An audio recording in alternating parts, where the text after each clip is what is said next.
Welcome to the second session of No Going Back, keeping the rhythms of faith and family. We're glad that you're joining us, and hopefully you joined us for our first session where Jay and Matt got to discuss not only this personal need that we have to maintain our own walk with Christ, but even leading our children and families through this time. You know, just as I said, our baskets have been emptied during the midst of this pandemic. We've been isolated. We've been really called to evaluate our own lives. Maybe by the grace of God, we've been able to do that. And now that we see that there may be this moment of re-engaging and reopening, we also want to be careful that as our baskets have been emptied, we're not rushing to fill them back in with the very things perhaps that God's called us to evaluate. It's beautiful to be able to talk about the family and our own faith of building up and using that story of Ezra and Nehemiah as Jay did. But we know too that the other side of that is God's house. In fact, you can go back and read the Minor Prophets, and there was some chastisement that was given to the people because they were putting up beautiful things on their house, but they were neglecting the house of the Lord. This is a great time for us to really begin to think about even our own priorities around the church. Maybe you've been sitting in your homes watching messages online, being able to sing together. But the truth is there's been a vacuum of real believers in your life. That encouragement we have when we come together, that ability to love one another well, but most importantly, that opportunity that we have to praise Jesus together.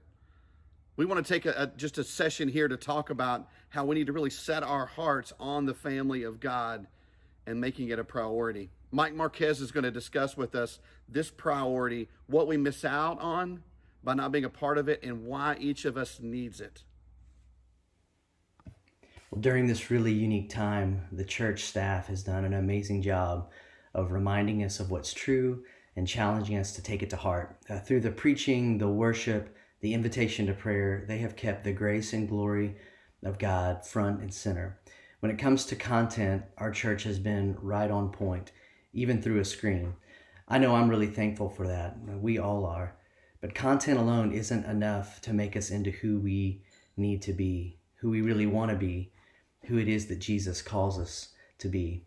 And for that to happen, what we need most is connection. I think we've all felt that. As much as I've loved getting to worship in the living room with my family, it feels like something's missing. And something is missing. It's not just the fact that the content isn't live. It's that you're not there with me. We're not all together. And for a church to really be a church, gospel content is so important. But the gathering of people, gospel connection, is really essential.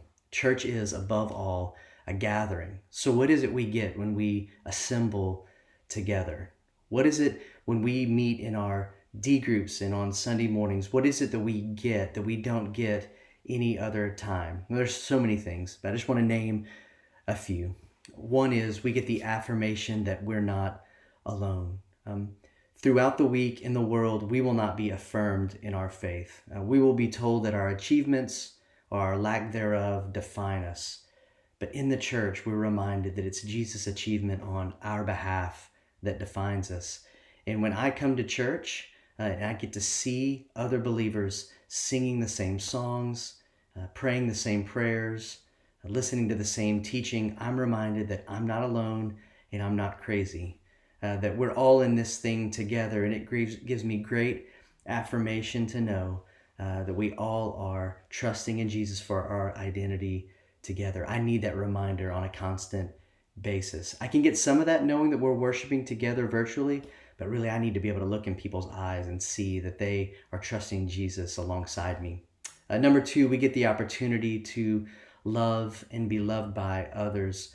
When we're together, there are things that happen, conversations that take place that can't happen any other way. And so with a church like Fellowship, I think it's easy to think, hey, if I'm not there, no one will really miss me. But honestly, there are ways that God wants to use each of us in small interactions that may change the course of someone's week, their month, maybe even their life. And when you're not there, your gifts, your personality, your experience, they're not connecting with others the way they could. And so really every one of us is essential. We have no idea how God might use us on any given Sunday or any given D group meeting. So to be there gives us the opportunity to really love and be loved by others in ways that don't happen when we're not there. Third thing, we get a chance to show the world that Jesus really is for everyone. I was reminded by a friend this past week through an article that the church is filled with people who might otherwise never be connected to one another. And what that means is when people look at the church, they see people of different social class, they see people of different ethnicities, they see people of different backgrounds, denominational experiences, all coming together under the most unifying thing of all time, and that's faith and trust in Jesus Christ. And when you or I aren't there gathering together, that visual picture to the world that Jesus really is for everyone, something's missing from that picture. So it's such a big deal that we take the time to gather with one another. And the last thing is the environment we need to really grow really is only promised in the context of spiritual community. There is no such thing as a Lone Ranger Christian. All the promises in the scriptures about our growth come in the context of spiritual community in a group. And so when we gather together, we experience the power of God working through his Spirit in the lives of so many different people in ways that are really compounded, and we get caught up in that growth as well.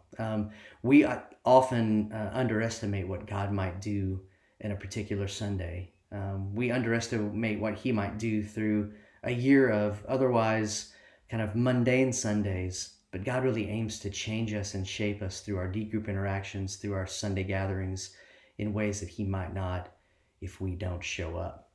Well, in the end, we've got a church that really focuses on gospel content, and we're getting hopefully back into a place where we can have gospel connection with one another. And I hope what that draws out in all of us is a renewed commitment to God and to his people, to this gathering that we call the church, that in the end, we all take that next step. For us, that may mean just a greater prioritization of D group meetings or Sunday mornings. It may mean putting it first on the calendar, let other things fall in place around it. It may mean jumping into membership, whether you've been here 30 days or 30 years, taking that formal step of saying, hey, I want to sign on the line to say I'm committed to this church and to its people. It may mean a class or a night of prayer, whatever the next step of commitment might look for you. I hope that we all take that step in the days and weeks and months ahead. Thanks, Mike. Man, what a beautiful thing to encourage us with. That we have a family that joins together, that affirms each other's faith. Man, I'm telling you, the world has nothing like this. The world's got a lot to offer us. But the truth is, the world doesn't have anything that looks like this. That we get to be a part of a church family that will not just be for now, but for all eternity. And that's what lasts. And that's why it's such a priority for us. That's why we have to keep it a priority.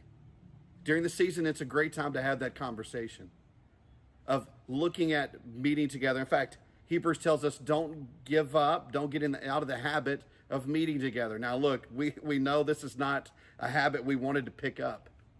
But the truth is, as things begin to return to normal, we really do want to make sure that we're continuing to be a part of this church family. But not just being a part, taking steps to deeper commit ourselves to this church family. It may look like serving. It may look like, as Mike said, membership. But there's steps that all of us can take to prioritize the church together. As we look at this, it's important to know that God has given us an opportunity to maybe see the things that have been in our life and perhaps even by his grace, cut them out. I think every single one of us has said through this season of, man, I sure don't miss that. I sure don't miss doing that or having to be bound to that. And I would say in the midst of this, could we evaluate our lives to say, okay, God, I'm going to cut this out because I know the church needs to be a priority. So in your groups there, we want to encourage you. We want to ask you to really talk about these. So here's your two questions. What do I need to cut out or modify to make sure that I'm prioritizing the church? What needs to go or what needs to change so that I or perhaps my family or those around me would see the value of this biblical community we have together? Not only do I need to prioritize it, the second question is this, is what do you miss? I think every single one of us could answer this question. I think we all have said, man, I miss this about our church. We want to encourage you to have those conversations. We think talking about that longs for us to be back together and helps remind us the priority we have in the church. Thanks for joining us for the second session of No Going Back, keeping the rhythms of faith and family. Next session, we're going to be talking about the way that we engage community. And we want to encourage you to join us for session 3.